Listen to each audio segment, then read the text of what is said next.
Hi everyone, this is week 10 and 11 of fabric manipulation. We are going to focus on flounces for this video. We're splitting this video into 2 weeks. For this week, we're going to work on the basics of making circular flounces, and then next week we're going to make controlled flounces, but I'm rolling them into one video just because they're a variation on the same skill. So flounces are also sometimes called circular ruffles. So a flounce is essentially a circle, and you are going to cut a slash into its radius so that you can put the top or inner circle edge on to a straight, and then it creates a ruffle on the outside edge of the circle. So there are some basic geometry terms that we need to remember for making flounces that are going to be important. So the circumference is the distance around a circle. The diameter is the distance across a circle, and a radius is going to be half of that distance. So these diagrams here are showing you kind of the anatomy of making a flounce and what you're going to need. So you need to have an opening at your radius, an inner circle. You need to have some hem allowance and seam allowance on the inside.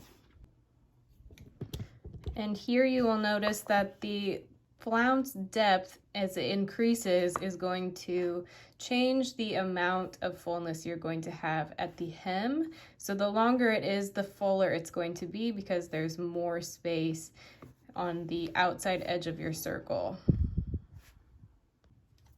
So you can see I've drawn my little circle here, and this is going to be the inside cut line. That's going to be my seam line, so this is going to be my seam allowance. Then this will be the outside finished edge, and that is my seam allowance for hemming. And you can use any of the types of hems that we did for ruffles, so there's many different choices, and you can get really creative with how to finish the edge of these. So this mark right here is going to be where I cut, and that is going to be on the radius, so that is what's going to open up the shape for us. So I'm going to cut this out of fabric and show you that now. So you can see that I have cut out my pattern here, and I have slashed where the side opening of the circle is, and then slashed along the seam allowance of the inner circle. So now I can spread this out to be on a straight line. The inner circle will go on a straight line, and it will create a ruffle. And I will not have to be gathering the top, and it just creates less bulk in a seam. So it's just a slightly different way to do a ruffle, and you can finish the edge in any of the ways that we finished edges for ruffles. Something that is important to note for flounces is that it is important that all of your flounces, if you have multiples, end up on the same grain lines. If you don't create them the same with the side opening in the same place, then it can create a different wave or a different ruffle. So just paying attention to how you've cut your flounce out and how you have cut open the side opening. You can use just different sections of a circle. It doesn't have to be the whole thing. So depending on the fullness that you want. This page here shows you a different section or segment of a circle and how to make that all work out on the same grain line if you want to be connecting them all together. So those are important things to note for your pattern. So for the spiral cut ruffle, what you want to do is draw that slash line or the side opening, and you want to just decide how wide you want your flounce to be. So I'm going to do about 1.5 inches, and then you just are going to start to draw a spiral shape around your circle.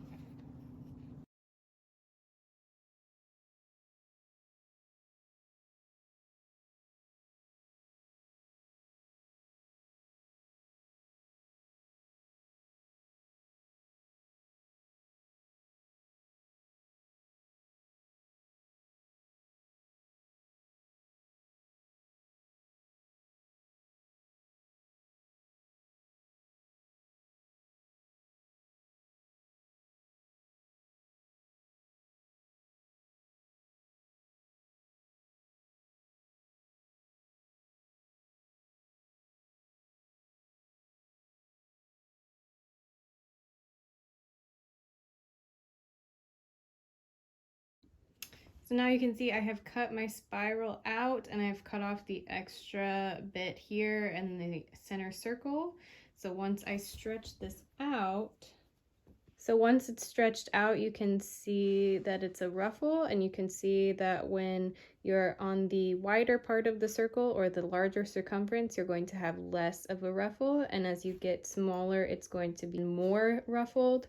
So you can change your variation. You can make the end tail really small and get larger, so it's more about a variation style, but you're going to get sort of the same effect where you have a ruffle without having to gather the top.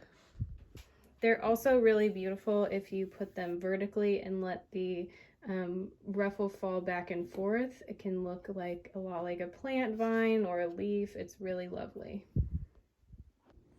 So you can also make a double-edged flounce. So basically you're just going to sew each of the inner circle edges together so that you create two sides. And then you're going to clip along that seam so that you get two little ruffles that stack together. And you can obviously do different tiers and layers. And this one has the ruffle sort of folded back on itself in a trail. And this is that example of the double-edged flounce. And this is with a couple of layers sewn on top of each other. That is the back side of the double-edged flounce.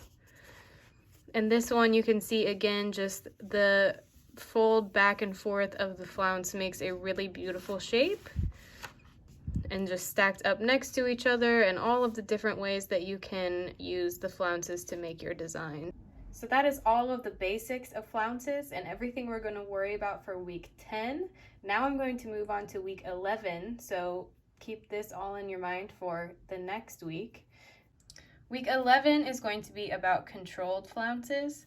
It's basically the same principles, although we're going to use a slash and spread method to add texture and folds to assign positions on a shaped piece of fabric. So we're going to create a shape and then create the pattern that's going to allow us to add that fullness into that shape. So I'm going to show you an example like this here, where we're going to make the shape on the flat, then we're going to cut into our pattern and do a slash and spread to create a curve that when it comes back on the straight will allow us to get that rolling fold or ruffle look. So this is going to be the shape of my pattern piece, and I want to have some folds that go along this edge here, but this edge I want to be flat and straight. So what I'm going to do is take half of my pattern. So I've taken half of my pattern and I have marked a few sections evenly spaced of where I can slash so I can spread the top edge into a curve. So I don't want to cut all the way through the piece. I want to cut almost to the edge so that I can get a nice smooth line there. So I have taped my pattern piece to another piece of paper here after I have spread out my sections. If you want more fullness, you'll want to curve your piece more. If you want less, you want to keep it more flat. So now I'm going to go ahead and trace around the outside of my new pattern piece, and then I will cut that out. So this is what my piece has ended up looking like, and I have added a seam allowance to the top and finished the bottom edge. Now when I pull this back onto the straight, since I have clipped my corners here or the top edge,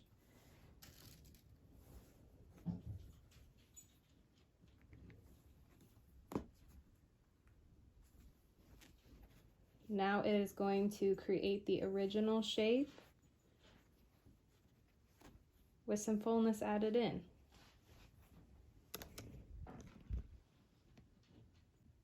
So here are some examples of the controlled flounces added into these shapes.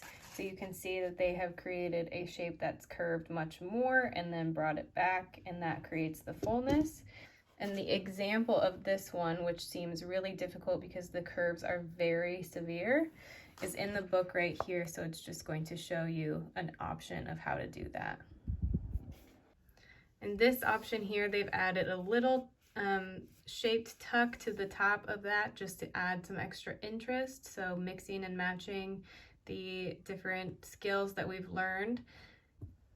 So that is going to do it for the video on flounces, and I will see you next week.